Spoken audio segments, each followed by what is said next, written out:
Yes, I can confirm that I'm outside of Uganda and I'm out of danger, at least out of reach of the Ugandan regime.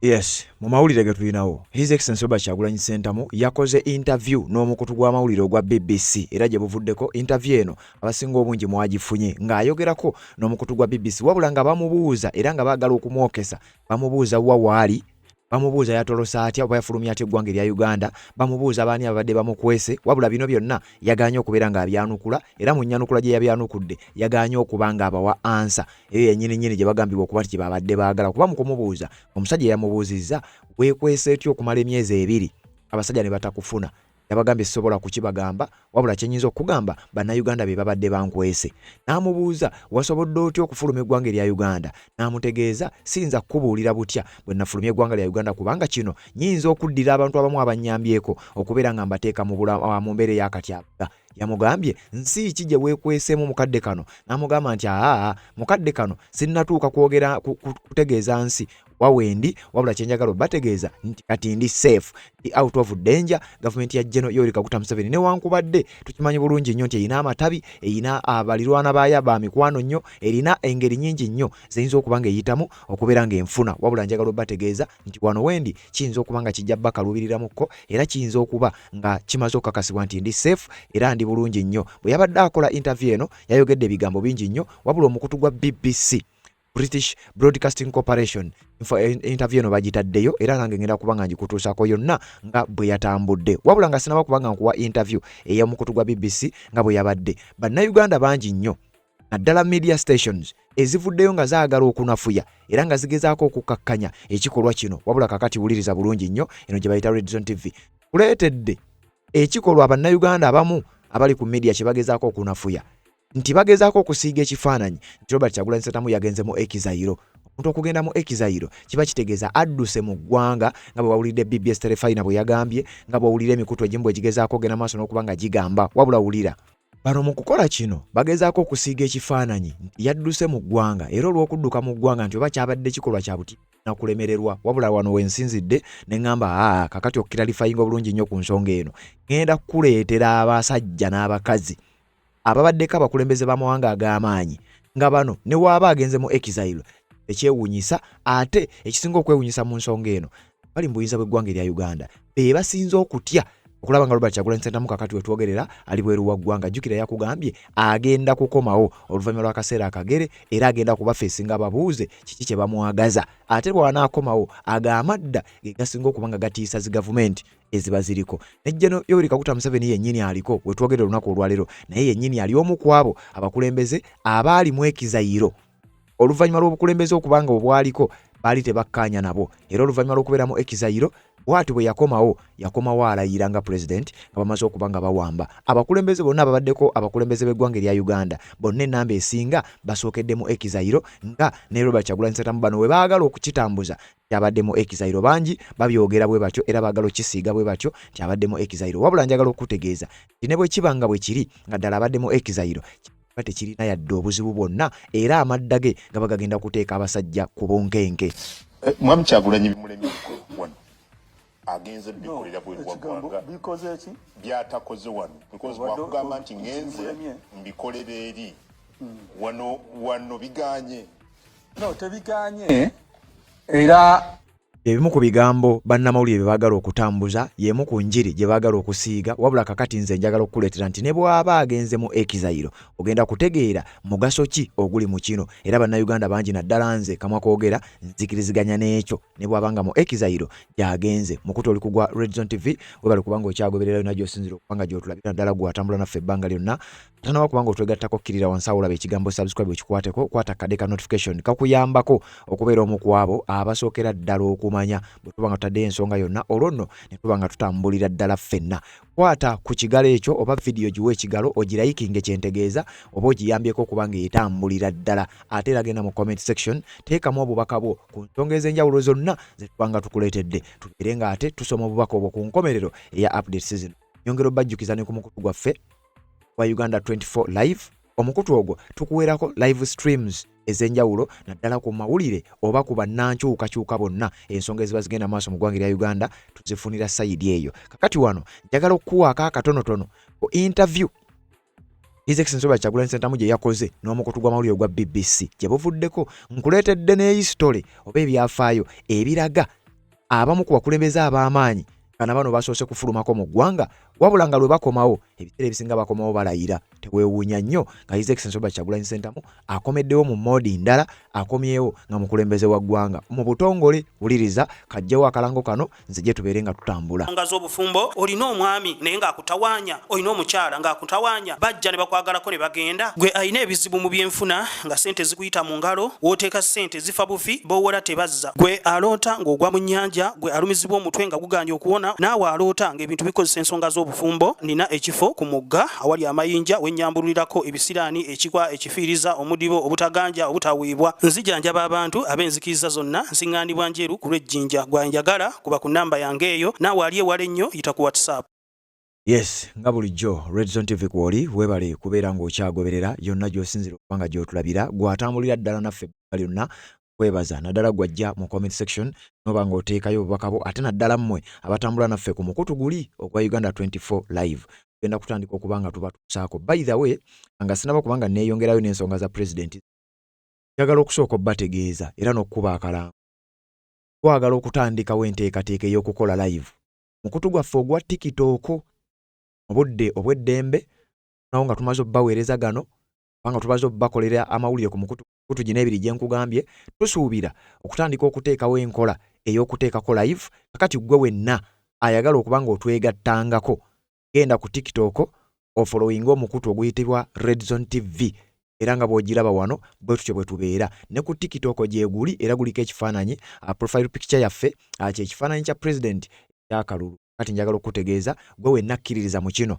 njagala kutandikawo kintu ekyo oluvannyuma lw'abantu abangi okuba nga bakitusabye tugenda kuteekawo live eya TikTok mwenna abaana ba Red Zone abakkiririza mu Red Zone ku TikTok mubeere nga muyisaawo ensonga zammwe tujja kuba tugiteekawo tubeere nga mukubaganyizaayo ebirowoozo n'ebintu ebirala bifaanana bwe bityo ja kumala kuweza abantu bawera abajja okunkakasa nti tujja kubeerangako buli lunaku twetemera essaawa in fact mwandize mu inbox yange ne tubanga ensonga eno tugiteesaako tusale budde ki bwe tunaabeerangako ssaawa mmeka ze tunaabeerangako n'ebigambo ebirala byonna twandibadde tukikola bwe tutyo era twakisazeewo kati essaawa yonna tugenda kubanga ekyo tugenda maaso n'okubanga tukikola kakati nga sinaba kubanga ngenda wala njagala kusooka kukuwa interview His Excellency Robert Kyagulanyi Ssentamu yayogeddeko oba kwe yabadde n'omukutu gw'amawulire ogwa BBC ebigambo bye yayogedde nga bwe njagala ogende mu maaso n'okubanga obiwulira wabula nga sinnabikuwa njagala tusooke tuyite mu kiwandiiko kino eky'omukutu era ogwegumu ogwa BBC oluvannyuma lw'okwinterviewinga Robert Kyagulanyi Ssentamu baagenze ku official website yaabwe ne bateekayo ebigambo bino wulira. Ugandan opposition leader tells BBC he fled abroad fearing for his life. Akulira oludda oluvuganya mu ggwanga erya Uganda si mulala ye Robert Kyagulanyi Ssentamu yategeezezza omukutu gw'amawulire ogwa BBC yafulumyeko mu ggwanga erya Uganda temporarire newankubadde amawulire ge Uganda ate go bawandiika byawe nti yadduse wabula temporarire yafulumyeko mu ggwanga erya Uganda nde oluvannyuma lw'okuba nti obulamu bwe bubadde mu matigga uliza mu kiwandiiko abagamba nti Ugandan opposition leader Robert Kyagulanyi Ssentamu aka Bobi Wine has told the BBC that he left the country because he feared for his life following January's disputed elections. Nono BBC ewandiika British Broadcasting Corporation kutugwa nsi yonna guli international wabula nga gusinzira mu kibuga London ky'eggwanga erya United Kingdom. Kino kiba kitegeeza ensi yonna egenda maaso n'okufuna attention ku kino olowooza kiki ekiyinza okuba nga kiddako wulira. Bakugambye nti Bobi Wine ategeezezza omukutu gwa BBC yafulumyeko ko mu ggwanga oluvannyuma lw'okutya kyobulamu bwe buyinza okuba buli muka Jim egezaako okwagala okumueliminatinga era yavayo ekyo naki ne mu katambi ke twakuwa era bino byonna bizze oluvannyuma lw'akatambi ke yafulumya twagezaako okugenda maaso n'okuba nga tukutu wabula wano wulirawo nnyo oluvannyuma lwa bino byonna bano abasajja si basiru era bakimanyi bulungi nnyo kiki ekiba kigenda okudda jeno Yoweri Kaguta Museveni ne banne nabo bamanyi bulungi nnyo kiki ekiba kigenda okudda banga akimanyi abakulembeze bonna abaali babaddeko abakulembeze mu buyinza bw'eggwanga erya Uganda ebiseera ebisinga basoose kugendako mu exile wabula bagenda okudda nga balayira bulayizi nga bakulembeze ba ggwanga gwali bwe gutyo ku Jeno Yoweri Kaguta Museveni yennyini gwali bwe gutyo ku Milton Obote gwali bwe gutyo bakulembeze ab'enjawulo nga bwe ngendo bakuwa nga bwe ngendo okuwa ebyafaayo oluvannyuma lwa interview nga tumaze okuba nga tugiwulira uliriza mu kiwandiiko nga bagamba Speaking to NewsHour from an undisclosed location from spending 2 months in hiding in Uganda, said it was clear that the regime wanted to eliminate me. Oluvanyuma lw'okuba nti twabadde ne program emayiddwa nga NewsHour ku mukutu gwa BBC, twasobodde okwogerako ne Robert Kyagulanyi Ssentamu mu kifo ekiri undisclosed, tetusobola bagamba yasinziddewa, oli awo naffe tetumanyi. Wabula kino kibaddewo oluvanyuma lw'emyezi 2 gy'amaze ng'ali mu kwekweka mu ggwanga erya Uganda. Tusobodde okumufuna ku lukomo lw'essimu, twogerako naye era n'atukakasa kituufu yafulumyeko mu ggwanga erya Uganda kubanga kibadde kirabwa n'omuto. Regimu ya General Kaguta Museveni egezaako kwagala okumweliminatinga. The pop star turned politician earlier announced he had fled the country in a video posted on X. Omukulu ono yasooka kupostinga ka video ke yateeka ku mukutu gwe ogwa X. Era ka video ako ekasooka okusparkinga bino ensi yonna neetegeera amazima omusajja alabika afulumyemukko kubanga yatutegeeza nti bwe munaakalabira nja kuba mmaze okuyitamu.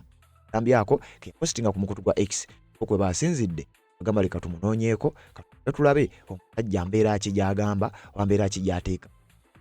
In it, mu katambi ako, he repeated his claim that the election had been rigged in favor of Uganda's President General Kaguta Museveni, who has been in power since 1986. Mu katambi ako faba BBC ke twafunyeeko copy era ke twasinziddeko okumunoonyaako. Akitegeddeko bulungi era akizzeemu omulundi omulala. Tegeeza ensi kalulu kaalisi amazima enkanya awangula wabula ne kabbibwa in favor of General Yoweri Kaguta Museveni imbuyinza bw'eggwanga erya Uganda okumalira ddala emyaka 40 okuva mu mwaka 1986. Museveni 81 won 72% of the vote and accused the opposition of seeking to overturn the results through violence. Museveni ono mu BBC bonga bagamba Museveni akireiminga okuba nti yawangula n'ebitundu 7.2 ku buli 100. Wabula mbwe yawangula n'ebitundu 7.2 ku buli 100 era n'anenya n'ategeeza opposition naddala ba NUP bali baagala kukyusa results ze bakozesa violence. Era waliwo ko okwekalakasaawo Simon Byabakama yaakamalugenda maaso n'okubanga alangirira. Uliriza. Wine at 44, whose real name is Robert Kyagulanyi Ssentamu, told the BBC that during his 2 months in hiding, he had been sheltered by supporters, saying people gave me food, people gave me clothing, and everything else. Yabadde ayogerako n'omukutu guno ogwa BBC. Yabategeezezza era nga bamubuuza. Era nkuwadde yakuwa mu katambi. Wedda bagezaako okumusimaasima, okumwogeza, wabula yabategeezezza nti nabye mumbuuza bituufu. Wabula abantu be bankwese, abantu beba ejemyezi 2 abantu be bankwese, ejemyezi 2 abantu be bampadde ekyokulya, ejemyezi 2 abantu bambeereddewo ngeri emu oba endala. Era abantu basobodde n'okunkweka gavumenti ya General Kaguta Museveni neba nga tesobola nakumanya wawendi. He said Museveni had tried many times to have him killed and that the president's son General Muhoozi Kainerugaba made it clear without any filters. Yategeezezza labina ebigambo ogenda biwulira mu katambi. Emirundi mingi nnyo gavumenti ya General Kaguta Museveni eneegezezzaamu okwagala okunzi abajjukiza ebyaluwa bwe battira Yasin Kawuma era n'ategeeza tabani we General Muhoozi Kainerugaba ye kino abadde akyogera lunwe awatalina kwebuzaabuza awatalina kwekweka kakasa ensi abasajja baagala kunzita. Museveni's son General Muhoozi Kainerugaba, who heads Uganda's military and one was said one was wanted dead or alive without accusing him of any specific offense and also threatened to threat him. Those messages have since been deleted from X account. Nti BBC egamba bwene byayogera byandibe bituufu ensonga naffe tubirabyeko. General Muhoozi Kainerugaba mutabani wa Museveni yavaayo olumu n'ategeeza bwene amwetaaga mulamu obanga mufu. Jjukira ono yaduumira amagye g'eggwanga kyokka ebigambo ebyo yabiteekanga ku mukutu gwe gwa X. Wabula ate oluvannyuma ebigambo ebyo ne bijjibwayo. Newankubadde byajjibwayo bisigala ku record yabyogera. Kati wano bakugamba kitegeeza omusajja byayogerako bituufu. Meanwhile, some government members have denied that the security forces have been looking for him. BBC has asked the police for comment. Agamba aba BBC bagamba abamu kuba kungu mu government ya Museveni bafuddeyo emirundi mingi nnyo nga bagamba nti tebamunoonya.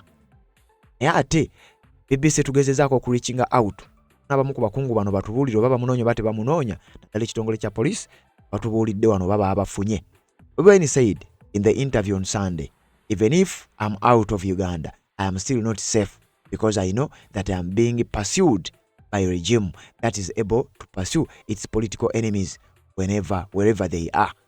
Mukatambi ogenda kiwulira yagambye nti newankubadde nga neekwesera mu Uganda nafulumyewo era ndi safe mu kakatono, sijja kugamba nti ndi safe 100% nga gavumenti ya General esobola emanyi n'okunoonya okufeffetta okuwenja abagivuganya ne bwe baba bali bweru wa ggwanga. Kati njagala okutegeeza nti n'agamu ku mawanga gano ag'abazungu gabadde ng'abatege banna etwekwese wammwe. Kyangu nnyo okukwata information ne mugiriikinga, kyangu nnyo okukwata information ne mugiwaayo sajja ne mumutegeeza wa wendi. Era nkyali mu ddenja, sinnaba kuba nti ndi safe 100% okujjako nga mmaze kulayira. When he said his family had left long before him, but he voiced fears for those in his party, National Unity Platform, who remained in Uganda, including his deputy, Lina Zedriga, who he had named as his temporary successor. Wano BBC egamba bamanyi nti abali mu Uganda era ne Robert Kyagulanyi Ssentamu yakibategeezezza. Famire yafuluma era nnafuluma wabula n'amala n'afuluma oluvannyuma wabula n'ategeeza wadde ekyo kiri bwe kityo ayina obweraliikirivu eri abamu ku party members oba abamu ku bakulembeze mu kibiina kya National ddala abo agamba ddala Dr. Lina Zedriga gwalekedde entebe manyi kyalo ono era egenda etya taliza naye agamba kyalo oyo alanyira namulekedde abasajja bayinza okwagala okumumiza omusu bayinza okwagala okumukola yamu. She will be guiding and leading on ground while I will be guiding and leading wherever I will be. Yabategeezezza nti Dr. Lina Zedriga mwekakasa era nkakasa yagenda maaso n'okwasaganya ekintu mu Uganda nange njagenda maaso n'okubanga nkwasaganya yonna gye naabanga nsinzi. Opposition leader expressed a desire to return to Uganda, characterizing his departure as a brief one. Yabategeezezza nti asuubira okudda mu Uganda akabanga akatono. Nti era okuvaawo kwe kuli temporary era kwa kaseera katono. Yasi yagadde yeetegulemmukko eni oluvannyuma akomewo mu Uganda embeera emaze okukka. Ate no message weegendera eri abo ababadde bakifudde kino emboozi yadduse mu Uganda. Era message eno mugitambuze etuuke kuba BBS Terefayina kubanga wano tuli ku BBC World News. Tozolabye enjawulo. BBC World News reporting ekintu nga bwe kiri. Era omusajja bamu interviewinze n'ensonga ne bazoogera nga bwe ziri. Kyokka ate BBS Terefayina yeekyusiza ebigambo n'egamba nga bwe yadduse mu ggwanga okuba yatidde oba ebintu bya oba yalemereddwa. Ezo media za njawulo wabula nga zonna media platform yonna mikutu giwa mawulire. Wabula ogumu guli international, ogumu guli loko gwe gwa BBS Terefayina. Kati simanyi guno oguli loko gunaafuuka gutya international gukola blackmail, propaganda ne malice. Kyokka ate oguli international already guwandiika ekintu ekituufu eraga gukyasobolera ddala okusigala nga guli ku nti gwa BBC. Enjawulo wakati w'emikutu egyo eyo gy'osoose okulaba. Kakati we twogerera BBC ng'egenda maaso n'okulipotinga kyendi mugenda maaso nange n'okuba nga nkutegeeza wenjagala tutambulire tutegere ddala ensonga entuufu eri etya. Omusajja yabagambye tannaddukako mu ggwanga newankubadde yafulumye. Kino okufuluma kwe yafulumye kuli temporary era ajja kudda ayongere okugenda mu maaso n'okubeera ng'ate agaidinga n'ensonga ng'azitwala mu maaso ez'okugenda mu maaso n'okulaba ng'akwata obuyinza bw'eggwanga erya Uganda. He alleged that authorities have had repeatedly raided the homes of his supporters looking for him, including a recently, as a Thursday as well, set up roadblocks around the country. Yategeezezza ne kubeera okwerinda engeri gye babadde balumbamu amaka g'abamu ku bantu abali close ku ye, abamu ku bakulembeze banne bamunoonya abalowooza nti bano be bamukwese. Era wano BBC neeyongereza ku kya Donny Sheriff. Awe nakugambye Donny Sheriff sajja we waakulusegere nnyo. Kyangu nnyo okubanga platforms ezisinga obungi azimanyi. Era kyangu nnyo okubeera nga ne engagements ze babaddemu bazibaddengamu babiri. Tegeeza Donny Sheriff mukyala we gwe baawambye biyinza okwongera okuexposinga era biyinza okwongera okuba nga bijja kusajjuka buki bijja kusajjuka busajjusi. Kutugwa Red Zone TV tukyagenda maaso n'okuba nga tukuweereza. His Excellency Robert Kyagulanyi Ssentamu yayogeddeko n'omukutu okumanyiddwa nga ogwa BBC World News. Kakati wano wenjagala nkwere akatambi nga bwe kaabadde. Mu katambi kano eddoboozi teriri kiriya bulungi nnyo ate nga tulina obbiwuliriza. Nja kusaba owulirize n'obwegendereza ndowooza ne omudigido kangu kendeezeemukko eddoboozi lino lisobole okuba nga likwa. Yongezaako ku ssimu yo oba kyonna ky'okozesa okulaba owulirize ku bigambo bya Robert Kyagulanyi Ssentamu yayogedde n'omukutu gwa BBC then nzije tubeere nga tutambula. Yes, I can confirm that I'm outside of Uganda and I'm out of danger, at least out of reach of the Ugandan regime. Can you tell us where you are? I cannot reveal where I am now, but I will be able to reveal in the coming hours. I see. And just to clarify exactly what's been happening, you've been in hiding, basically, in Uganda for 2 months until what, today or yesterday? I cannot reveal the exact time or day or location that I used to leave Uganda because that would land so many people in trouble. But I can confirm that I'm out of Uganda. Without compromising those people who protected you, can you tell us how it was possible for someone such as yourself, a very prominent citizen of Uganda, to be able to hide for 2 months? It's incredible. Well, people concealed me. People gave me food. People gave me clothing and everything else. Is your family with you? I cannot talk about my family right now, but my family left long before me. Okay, so you're all out. Yes. I see. I will speak more about this in the coming hours. Okay. Now, the President and his son have been very clear, particularly the son, President Museveni's son, has been very clear about what he wants to do with you. He wants to kill you, he says. What sort of fears did you have of the security forces as they were chasing you around Uganda? Well, it was clear that the regime wanted to eliminate me. That is what General Museveni has always wanted to do and has tried many times, including when my driver was killed in Arua. Only that his son has made it clearer without any filters. I know that even if I'm out of Uganda, I am still not safe because I know that I'm being pursued. I'm being pursued by a regime that has everything it needs. A regime that is also able to, pursue his political enemies wherever they are. Right now, as we speak, I can claim that I'm safe, but you can imagine how hard it was for me knowing the relationship that General Museveni has with all the neighbors around, Just to explain what you're saying that President Museveni's been in power so long, he has good relationships with a lot of neighbouring countries that could turn you in, basically. Yeah, you have seen it many times. However, I was able to make it out. I can confirm that I was able to make it out using one of the big countries around, and we also have a network as NUP. We have a network of comrades in around countries that made it possible for me. The NUP being the National Unity Platform, your political party. Yes, please. Can I ask you, you've been a very successful person. You've obviously got money. You don't need to do this. Why are you doing it? Because there's no option. Because the money does not mean anything if I am not free. There's nothing like a rich slave, especially on your own land. It does not make sense for just me to make it out of the ghetto.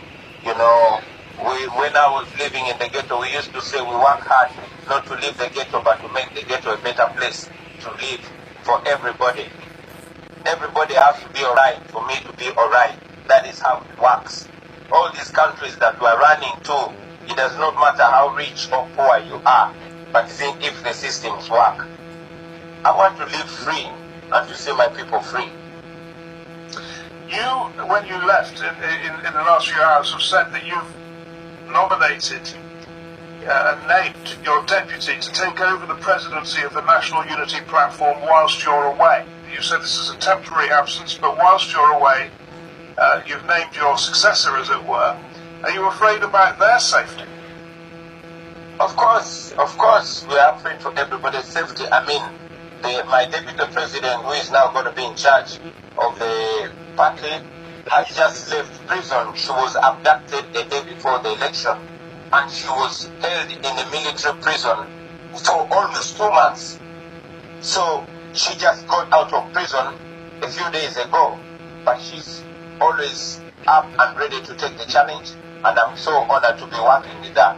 And she'll be guiding and leading on ground while I'll be guiding and leading from wherever I will. This is Lina Sedriga, your deputy. That is Dr. Lina Sedriga. What is your message to President Museveni?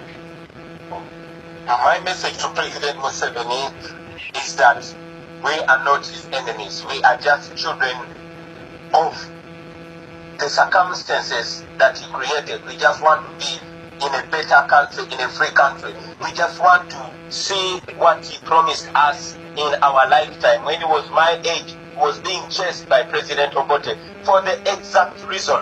Now 40 years later, we are the ones running away, running for our lives. Our parents did not fight and died for a monarchy. They fought and died for a country that will make life better for their children and their posterity. That is what we are fighting for. That is what we are going to die for if we must die. You've left the country now. You want to get back, but that won't be easy. And it is pretty much an iron rule of politics that leaders in exile become less relevant. You have real relevance when you're in the country resisting. When you're outside, it's more difficult. Are you anxious about that? Like I said, I left briefly, and I'll be going back to my country. But I know that still, while we are effective within the country, the machine that keeps General Museveni going is up there in the West. If the international community was not supporting our operation, maybe we would have freed. If the United States treated Uganda on the same standard of human rights and democracy as they treat other countries, maybe we would have been freed. So we are going to fight both locally and internationally. That was Ugandan opposition politician Bobby Wine speaking to Owen Bennett-Jones. Yes, kati katambi kayinza okuba kabadde kalimu ebiwaawaalo ebikwakwaya naye yebadde interview oba ye yabadde interview His Excellency Robert Kyagulanyi Ssentamu ye yakoze n'omukutu gwa BBC ku lunaku olwa Sunday essaawa nga 48 eziyinza okuba nga ziyiseewo. Kakati mu bigambo by'owulidde ayogedde ebigambo bingi nnyo, era ebigambo ebyo njagala okutegeeza bangi ku bakungu abali mu buyinza obw'eggwanga erya Uganda bimu ku bigambo bye batya ogenda maaso n'okuba nga bawulira newankubadde bangi bawulirwako nga bo banafuya. Era mu njogera gye boogera ku kikolwa ekyokuba nti yafulumya eggwanga ng'ekikolwa eky'obutiitiizi. Wabula njagala okutegeeza kino tekikolwa kitiitiizi. Kano kabonero oba kakodyo akakozesebwa abenjawo era nga bangi badde bakakozesa abawunzise nga bafuuse bakulembeze b'amawanga. Uliriza nga nga ne General Kaguta Museveni yennyini yasooka n'agendako mbuwaŋŋanguse esaagala kuyita in fact kyekyo exile newankubadde saagala kiyita exile. Era bannayuganda bangi nnyo bawuliddwako mu maloboozi gaabwe nga kye kimu ku byabadde basaba His Excellency Robert Kyagulanyi Ssentamu kiba kisoboka asooka afulumemukko ku Uganda ebintu bisobola okuba nga oba oliawo bimutambulira. Wenjogerera tali mu ggwanga lya Uganda wabula abali mu buyinza bo balaga obubonero bw'okugenda maaso n'okuba nga batidde kyokka abawagizi baabwe bo bagenda maaso n'okulaga ti kino ekikolwa oba oliawo ekikolwa kya bunafu. Kati wuliriza bulungi nnyo mukutu gwa Red Zone TV twambulire Patrick Nzemberawo okubeera nga nkuweereza updates nga zino buli we tuba tufunye amawulire gonna ne tujja tubeere nga tutambula. His Excellency Robert Kyagulanyi Ssentamu yayogeddeko n'omukutu gw'amawulire gwa BBC ebimu ku ebyo bye yategeeza kyandibadde kizibu nnyo ate nga nze naawe nkakasa naffe tukiraba kyandibadde kizibu nnyo okukola okwengeejinga ne international community omuli international media platforms kati nga BBC oliawo kyandibadde kizibu nnyo okubeera ng'ayogerezeganyako n'emikutu ng'egyo. Kyandibadde kizibu nnyo okulaba ng'atuukako ku platforms ennene nga bwagenda ozibeerako nga bwe nakugambye pano gyagenda okubeerako gye bujja mu kubanga mbanga eritali ddene nga bwogenda okuwulira. Wabula bangi bagezaako okwagala okusiiga ekifaananyi nti yabuya yadduse era yalemereddwa. Ng'oggyeko BBS terefayina NBS balina programu naye wabula mweno programu babadde bakyazizza Ssaabakunzi w'ekibiina kya NUP ono nga Yabeebo Buwembo yapanukudde bulungi nnyo era nga bwenjagala owulire then oluvannyuma yenkwongereyo n'abakulembeze nga bwe nkugambye abaasooka okugendako mu exile wabula oluvannyuma ne bakomawo nga balala nnyo era embeera n'eba ndala nnyo wabula bawunzika bali mu State House. Mwami Kyagulanyi bimulemi wano agenze bikolera bwe gwagwanga bikoze ki byatakoze wano because wakugamba nti ngenze mbikolera eri wano biganye. No, tebiganye era atugambye mu kaseera akatuufu akatali kawala agenda kudda mu lutalo lwembadde nkugamba nti bali baasalawo ne bagenda mu nsiko mu bush war. Ffe twakkanya ne tugamba ffe tugenda kukozesa space war and non-violent struggle.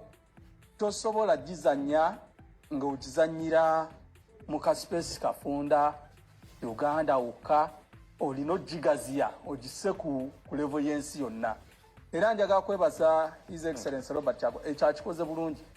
Ensonga za Uganda mu kaseera kano debate y'ensi yonna olabye mu platforms ez'enjawulo European Union ng'ediscussinga issue affairs za Uganda akalu katambudde katya ani atweetinga ki era kati adda atweetinga sebo amaze akaseera nga tatweetinga oluvannyuma lw'okubeera ng'ensonga ze zifulumye bweru w'eggwanga. Tulabye ensonga za Uganda nga zoogerwako mu UN mu summit za UN. State ekugambye temunoonya waddembe okuba mu ggwanga akola emirimu gye nga bw'abadde agikola waddembe n'okudda waayagalira. Lwaki mukyalemeddeko nyo kati bamaze ebbanga bamunoonyera nti anoonyezebwa? State ebigambo byabwe amagye police bakugambye clearly we are not looking for him. Yeah, we are not looking for him. Nga bwe twagedduka mu kooti ne twapplyinga for habeas corpus mu keesi ya Dr. Zeldriga. Netugamba era kooti netuwa order negiwa ab'ebyokwerinda mumuleeta oba mulamu oba mufu ne bavaayo ne bagamba tetumulabangako. State yemu yajja ng'emukusa after weeks ne bamulaga ne bamuleeta mu kooti. Kati ebigambo bya state mpozi oyo abadde tagoberera bya bufuzi na bitambula mu Uganda yaso obikkiririzamu. Bw'obanga okutte abantu ababewawa His Excellency Robert Kyagulanyi ngaba bodyguards obagalidde tokomye ku ekyo oba dismissings obagobye mu police n'okwata omuwala asoma amateeka abadde ku internship Gloria Laka olw'okuba nga afulumizza akawandiiko k'obadde opangira emisango gy'ogenda okukwatirako His Excellency Robert Kyagulanyi omwana ali mu kkomera. Yes, ebigambo ebyayogeddwa Ssaabakunzi w'ekibiina kya National Unity Platform amanyiddwa nga Habibu Buwembo ng'agezaako okwanukula ebyo ebyabadde byogerebwa ebyabadde bibongeesebwa ebyabadde bitandise okuba nga biteekebwawo ku programu ennamba era yagezaako okulaba ng'abikiralifayinga nga bw'obiwulidde era nga bwe byabadde. Omukutu oli kugwa Regional TV ole kubanga okyagoberera yonna gy'osinzira okuba nga gy'otulabira. Kakati wano njagala kubaako bakulembeze benkuwa nga ne General Kaguta Museveni yennyini nga yasooka mu exile. Kakati kino kye bagamba nga bano ab'amawulire oba media platforms ezimu mu ggwanga erya Uganda kye bagezaako okusiiga nga ekikolwa eky'obutiitiizi ng'ate bangi ku bo kyekimu ku bikolwa bye baakola byennyini nga nabo bagenda okufuuka abakulembeze ab'eggwanga era nga bw'olabaawo General Kaguta Museveni yagendako mu exile n'akomawo nga president. Obote yagendako mu exile n'akomawo nga president. Kakati ku mulundi guno bw'abanga ddala His Excellency Robert Kyagulanyi Ssentamu yabadde agenze mu exile. Kakati wano wenjagala owulirire abakulembeze bangi nnyo naddala ababaddeko abakulembeze b'amawanga ag'enjawulo wabula nga ngenda kuwa n'ababadde ab'e Uganda bennyini nga tetunaba kubanga tugenda wala oba ebweru wuliriza nga n'okusingira ddala kumpi bonna ababaddeko abakulembeze b'eggwanga okuva ku Dr. Milton Obote Apollo General Yoweri Kaguta Museveni okuva ku Sir Edward Muteesa owokubiri Yusuf Kironde Rule ba Godfrey Binaayisa n'abalala bonna bagenza okufuuka ba president oba bagenda okufuuka abakulembeze b'eggwanga erya Uganda basooka kugendako mu exile mu ngeri emu oba endala. Wuliriza bulungi nnyo, ono njagala tusimbula mpola mpola. Kino nkireeta just in case, sigambye nti Robert Kyagulanyi Ssentamu yagenze mu exile, wabula just in case ne bwe kibanga bwe kiri tekiba na buzibu bwonna, era kabakabonera akalaga nti ono akyasobolera ddala okukomawo nga pulezidenti w'eggwanga erya Uganda. Kakati wuliriza, njagala tutandike mpola mpola, nkulage nti abasajja bangi abagenze mu exile bakomyewo ba pulezidenti, era kino kyongedde okutya eri abali mu buyinza, kubanga babadde bajja kubeera seefu nnyo ng'ali Kampala oba nga bamuyina mu ttaano, wabula tebabeerangako seefu kubeera ng'ali bweru wa ggwanga. Wuliriza bulungi nnyo, ngenda kutandika n'omukulu oyo, Dr. Milton Obote, Apollo Milton Obote. Yali livinga in exile okumalira ddala emyaka egiwerera ddala nga 10, era nga yali mu ggwanga lya Tanzania kumpi awo.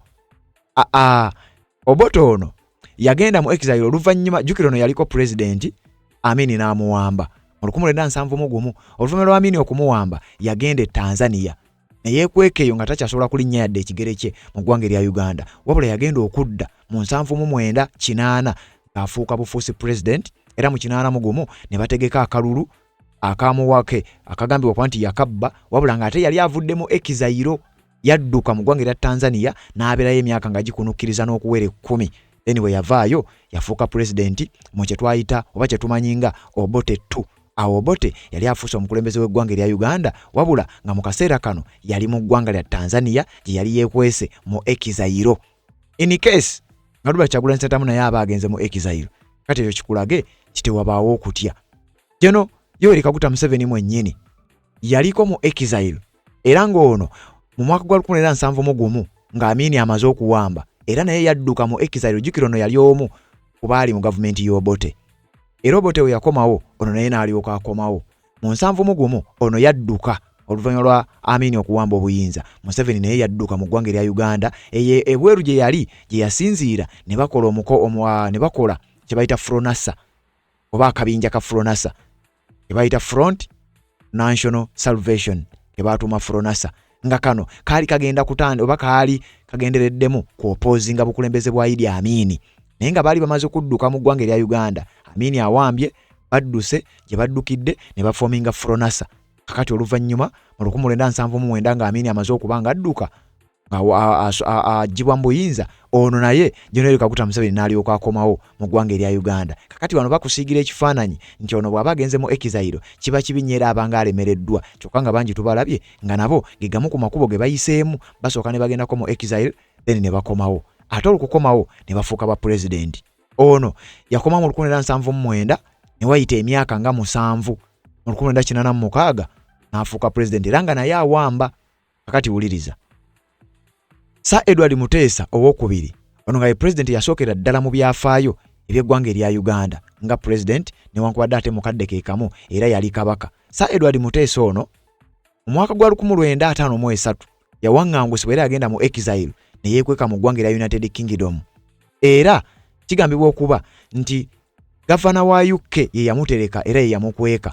Wayita emyaka nga 2 nga bafunye kye bayita kabaka crisis, Abaganda wano mu Uganda nga batandise okwegugunga nga bagamba tetugenda kubikkiriza, olwo Uganda tennafuna independence, twagala kabaka waffe Sir Edward Muteesa owookubiri. Abasajja akaliro ne kabasukkako, eyali agenze mu exile bw'atyo n'akomawo, era ne wabaawo omukolo 1963 ono n'afuuka president eyasookera ddala mu byafaayo eby'eggwanga erya Uganda, wabula nga Kalito Keerabidde yasooka mu exile. Sir Edward Muteesa owookubiri. Kati ono gw'olaba ye Yusufu Kironde Lule, ono naye yadduka mu ggwanga erya Uganda okumala ddala emyaka egiwerera ddala, era nga naye ekyamuddusa bwe bukulembeze bwa Idi Amini.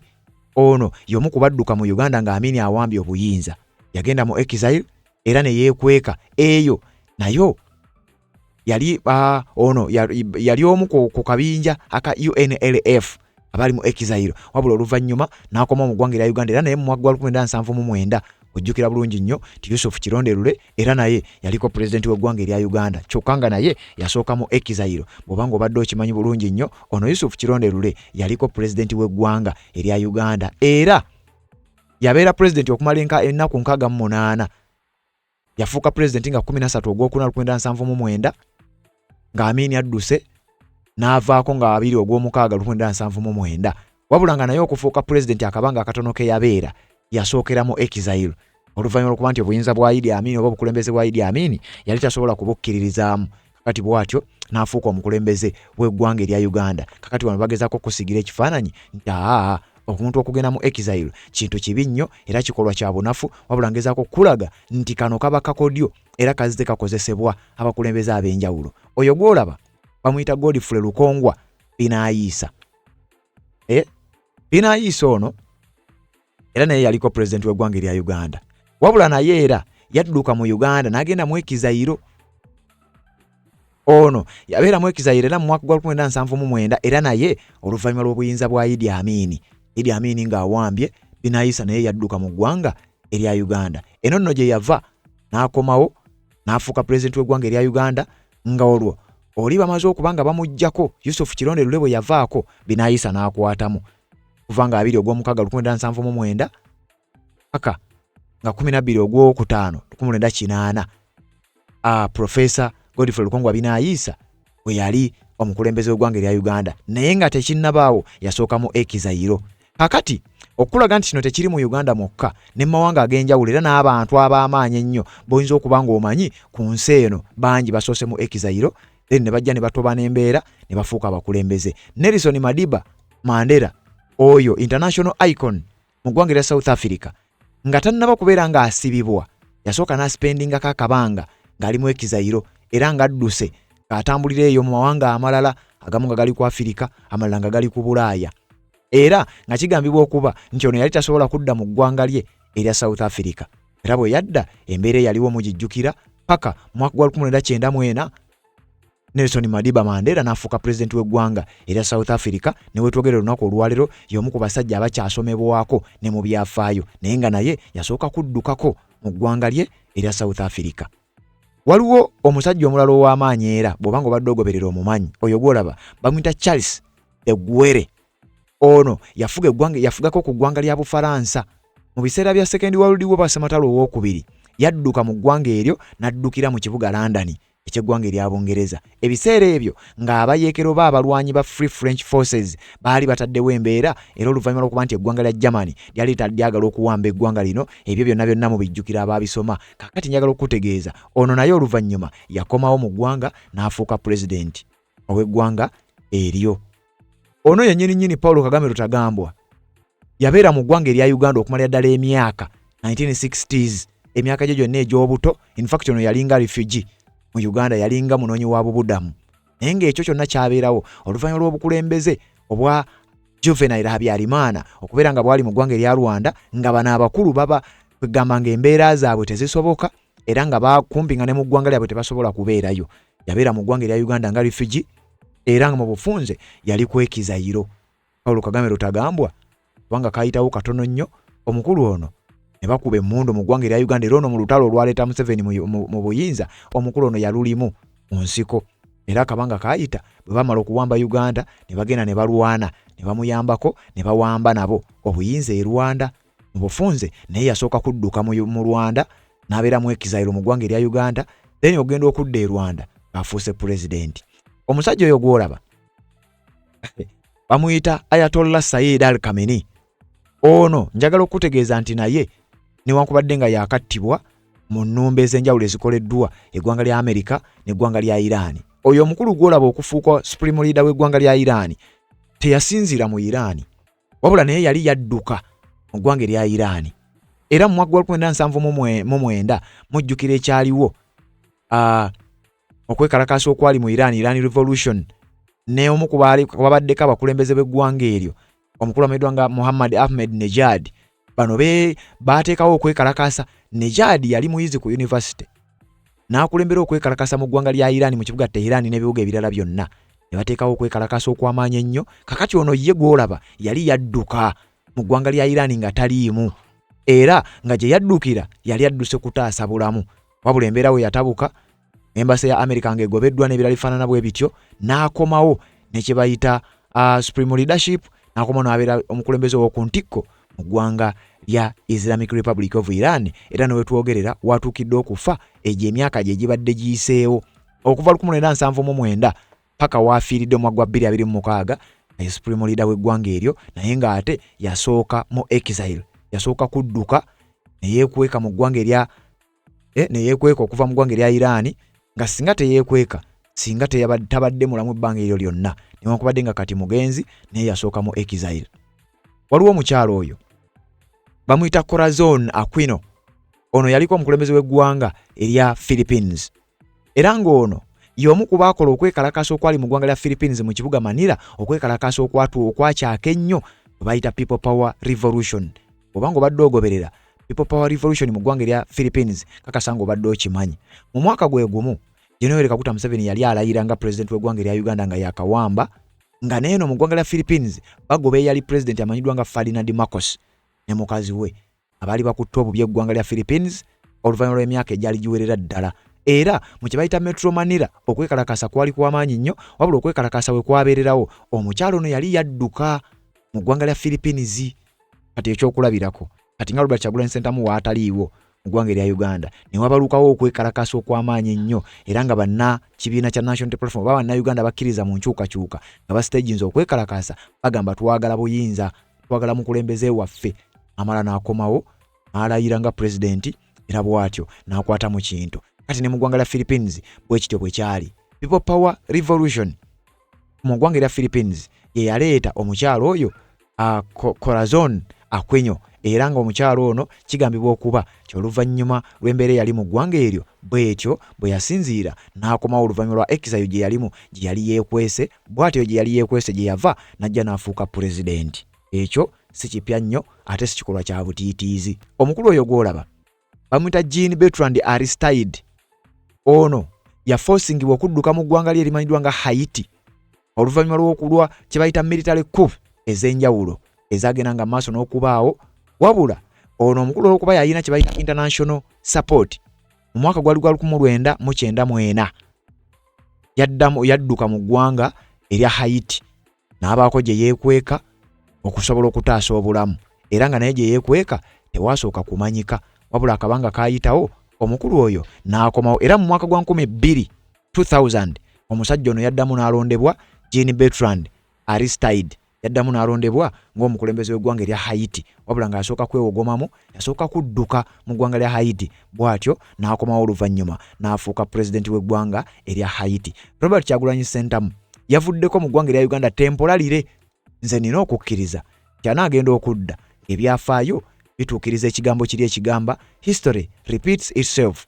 Teweewuunya nnyo ng'akomyewo nga president w'eggwanga erya Uganda. Bino byonna obisanga wano ku mukuto gwa Red Zone TV. Bw'otanaba kubanga osubscribinga kikole irira onsawo olaba ekigambo subscribe okikwateko, kwata kade ka notification kakuyamba okubeera omu ku abasooka okumanya buli tuba tutadde ensonga ne zigenda mu maaso n'okubeera nga zitambula. Interview gye yabaddemu n'omukutu gw'amawulire gwa BBC bw'atyo bwe yayogedde ebigambo eby'enjawulo. Neebaza abajja mu comment section ne muteekayo obubaka bwammwe obw'enjawulo. Information eno tugiddamu ku mukutu gwa Uganda 24 live era nga tugikola live. So kakati gwagoberera omukutu ogwo njagala okusaba nti mu ddakiika si nnyingi nnyo beerako tugenda kukomawo tubeere nga ate atubikwasaganya. Neebaza abajja mu comment section era njagala kubanga nziyita mu katono.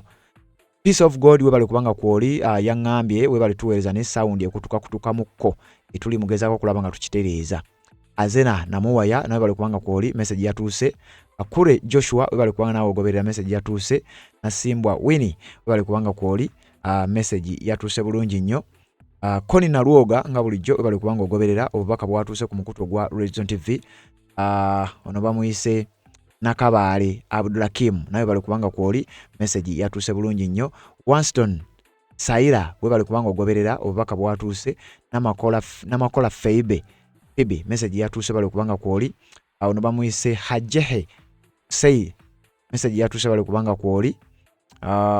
Asen Senfuma Senfuma we bali kubanga naye kwoli message yatuuse. Mami wange omulungi ennyo nga bulijjo Mama Kevin okuva Switzerland bali kubanga nayo kwoli message yatuuse bulungi nnyo. Yatugambye nti NRM free all political prisoners. Emozi Uganda is not your father's property. Kovya Mutiibwa we bali kubanga nayo kwoli message yatuuse. Yagambye nti Trump yandibadde abiyingira n'omu ebya Uganda. Watyo ye bwe yagambye. Tamimu Namudiba we bali kubanga nayo kwoli bakabo bwatuuse bulungi nnyo. Winston Saira message yatuuse. Koni Naluoga nga bulijjo message yatuuse. Winston Saira nawe bali kubanga kwoli obubaka bwatuuse bulungi nnyo ku mukutu gwa Red Zone TV. Kakati n'abalala mwenna mugende maaso n'okubanga muteekako obubaka bwammwe ku mukutu guno tusobole okugenda mu maaso n'okubanga ate tubuyitaayitamu. mawulire geego updates wensobodde okuba nga nkuwaako wabula ngenda kuba nga nkomawo n'amawulire amalala era byonna tugenda kuba nga tuwuliziganya mu updates ezigenda okuba nga ziddako. Nga z'obufumbo olina omwami naye ng'akutawaanya, olina omukyala ng'akutawaanya, bajja ne bakwagalako ne bagenda. Gwe alina ebizibu mu byenfuna nga sente zikuyita mu ngalo, w'oteeka sente zifa bufi b'owola tebazza. Gwe aloota ng'ogwa mu nnyanja, gwe alumizibwa omutwe nga guganja okuwona, naawe aloota ng'ebintu bikozesa ensonga z'obufumbo. Nina ekifo ku mugga awali amayinja wennyambulirako ebisiraani, ekikwa, ekifiiriza, omudibo, obutaganja, obutaweebwa. Nzijanjaba abantu ab'enzikiriza zonna, nsiŋŋaanibwa njeru ku lw'ejjinja. Gwanjagala kuba ku nnamba yange eyo, naawe ali ewala ennyo yita ku WhatsApp.